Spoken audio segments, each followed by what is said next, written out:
ప్రియులారా, మన ప్రభువైన యేసుక్రీస్తు నామములో మీకు శుభోదయం.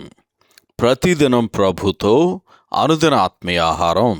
మార్చి 12 గురువారం. నేటి లేఖన పఠనం 25వ కీర్తన. నేటి ధ్యాన లేఖనం 25వ కీర్తన 12-14 వచనాలు. యెహోవా యందు భయభక్తులు గలవాడెవడో వాడు కోరుకొనవలసిన మార్గమును ఆయన వానికి బోధించును. యెహోవా మర్మము ఆయన యందు భయభక్తులు గల వారికి తెలిసి ఉన్నది. ఆయన తన నిబంధనను వారికి తెలియజేయును. వ్యాఖ్యానాంశం: దేవుని మార్గములు మర్మములు. వ్యాఖ్యానాంశం: దేవుని మార్గములు మర్మములు. వ్యాఖ్యానం: 16 నుంచి 24 వరకు ఉన్న కీర్తనలు మెస్సీయ అయిన క్రీస్తు గురించిన సంగతులు ప్రత్యేకంగా మన ముందుంచాయి. 25వ కీర్తన ఒక క్రొత్త కీర్తనల సమూహాన్ని, అనగా 25 నుంచి 39 వరకున్న సమూహాన్ని ప్రారంభించింది. ఈ కీర్తనలో శేషమును గురించి నమ్మకమైన వారందరికీ సంబంధించి వివరించబడుచున్నది.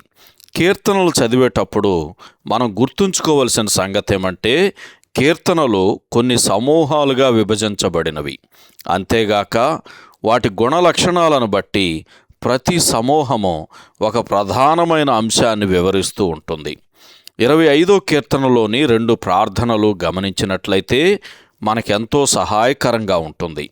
ఈ ప్రార్థనలు 4 నుంచి 7 వచనాల్లో మొదటిది, 16 నుంచి 22 వచనాల్లో రెండోది కనబడుచున్నవి. 4-5 వచనాలలోని నన్ను నీ సత్యమును అనుసరింపజేసి నాకు ఉపదేశము చేయుము అను మనవిని మన కొరకు ప్రత్యేకంగా తీసుకుందాం. ఈ మాటలను 43వ కీర్తనలోని 3వ వచనంతో పోల్చి చూడండి.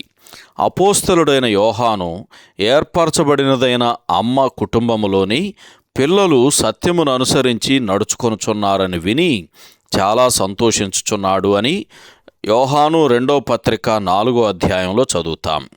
అయితే ఆయన మార్గము ఆ త్రోవలు తెలియకపోతే దానిలో ఎలా నడిచేది? దేవుడు వాటిని తెలియజేయగా ఆత్మ దానిలో ఎలా పురోగమిస్తుందో 25వ కీర్తన 8 నుంచి 10 వచనాలు, 12వ వచనం చదివితే మనకు అర్థమవుతుంది. అయితే ఒక షరతు విధించబడింది. ఏమంటే 25వ కీర్తన 12 నుంచి 14 వచనాల్లో రాయబడినట్లు, యెహోవా మర్మము అనగా ఆయన సన్నిహిత సంభాషణలు ఆయన యందు భయభక్తులు గల వారికి తెలిసి ఉన్నది. మరో మాటలో చెప్పాలంటే, ఎవరైతే దేవుని వాక్యానికి లోబడటానికి సిద్ధంగా ఉంటారో వారికే దేవుడు తన ఆలోచనలను వెల్లడి చేసి తన వాక్యాన్ని గూర్చిన గ్రహింపును అనుగ్రహిస్తాడు. అందుకే నేటి క్రైస్తవ్యములోనూ తరచుగా మన సొంత మనసులలోనూ చాలా అజ్ఞానం ఉందనటంలో సందేహం లేదు. సహోదరుడు జాన్ కోక్లన్ శుభములతో వందనాలు.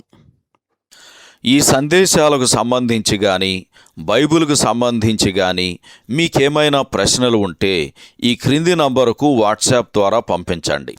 మీ ఆత్మీయ క్షేమాభివృద్ధి కోసం అనుభవజ్ఞుల ద్వారా జవాబులు అందించబడతాయి.